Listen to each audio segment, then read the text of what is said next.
Okay, Christine Thompson is up next. Ms. Thompson has been directing the Personal Essentials Pantry since August of 2007. She holds, which is known as the PEPartnership. She holds a Master of Divinity degree from the Lutheran School of Theology at Chicago, where she focused on urban ministry. Prior to that, she worked for 20 years for a research center on the UW-Madison campus. Ms. Thompson's ministry emphasis is on the problems and promises of the city, especially to those who are on the margins, who too often feel left out of God's promised kingdom. Please welcome Christine.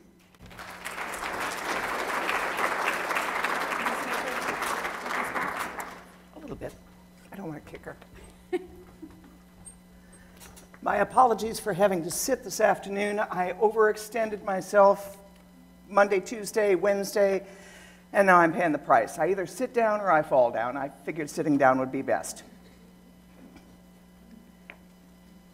So I'm the executive director of PEPartnership Incorporated, which began as a very modest program at Zion Lutheran Church back actually in 2006, dealing with the stuff that everybody needs but nobody remembers.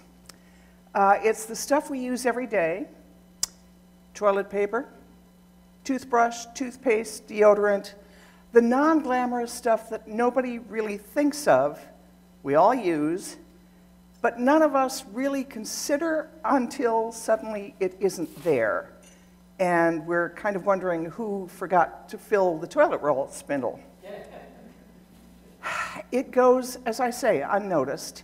I don't spend my time looking through the Paris catalogs for the latest fashions in toilet paper, but it makes up a surprisingly large percentage of our weekly grocery bill.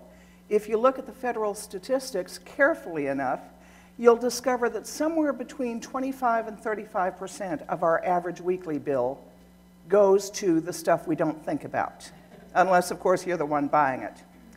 And we don't actually have a toilet paper fairy who wanders around and fills up the toilet paper spindle. It would be nice. Nor is this stuff covered by food stamps, as Sherry can attest. We tend to assume it is because food stamps, after all, get spent at the grocery store, so food stamps must cover groceries. But food stamps only cover food.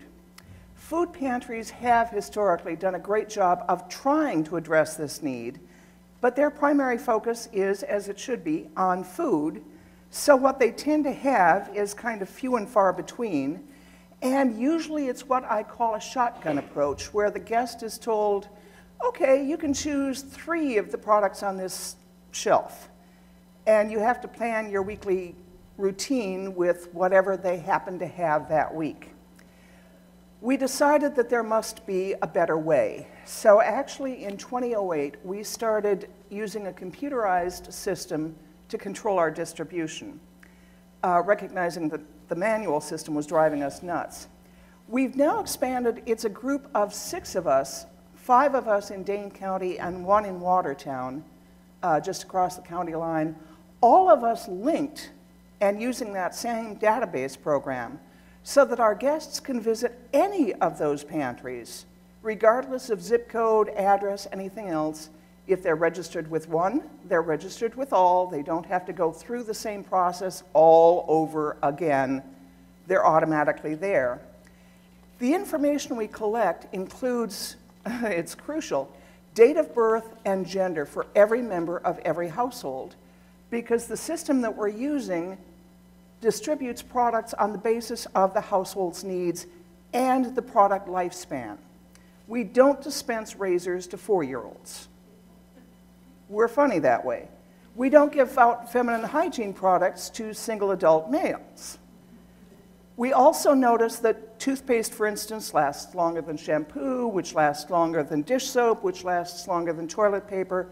So every time the guest comes in, they get a customized shopping list that reflects their household composition and their shopping history, so that all of the agencies in the network with us know that they're not at risk for being double-dipped, so that somebody goes to our pantry on Thursday and then goes somewhere else on Friday and gets the same stuff. It's, again, stuff we don't think about, but it's crucial to every aspect of modern life, of any life, really. You can't get a job if you can't clean yourself up. You don't do well in school if you reek of poverty. You gotta have this stuff. As we all know from our own routines, until somebody forgets to fill up the toilet paper spindle. So, until and unless the toilet paper fairy comes out of retirement, we're going to be continuing to spread our system to get other pantries involved. We're talking to a few in Madison right now. We hope to expand by another 3 or 4 yet this year. We'll continue to be the PEP Partnership Alliance. We're very loosely connected, but very cooperatively connected. And a final note of triumph that surprised us this year, as of September 2nd, we are now in partnership with an agency in Buffalo, New York. So we're looking forward to spreading this nationally as well as regionally. Thanks very much for your time and attention. I greatly appreciate it.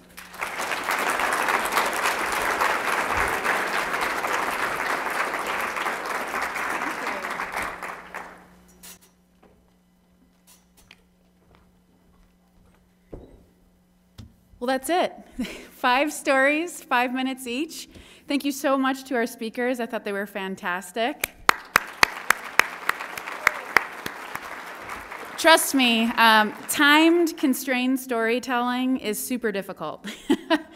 I mean, we're all probably pretty accustomed to speaking in front of people, but when you have to do this, like just 5 minutes before I got started, Sherry was like, I still don't think I can do it. Can I have just 30 more seconds? So also thank you to Madison Nonprofit Day for inviting Ignite Madison to participate. We really appreciate it. We hope you enjoyed learning so much in such little time. If you'd like to try your hand at this style of storytelling, please, by all means, steal it. Bring it back to your nonprofit. Give it a whirl. We totally are here to help if you need any advice or input. Again, Philip's speaking, I think 4:45 about storytelling along with Darren. I'm not sure exactly what Darren's exact topic is, but I know it's on storytelling as well. We hope to see you Wednesday at the next Ignite Madison, which is at the High Noon Saloon. And also, just as a side note, the next Ignite in January or February, we haven't decided on a date yet, is going to be themed around volunteerism. So if you would like to try it, feel free to apply at our website and give it a shot at the High Noon Saloon. So everyone have a great afternoon, and thank you for coming.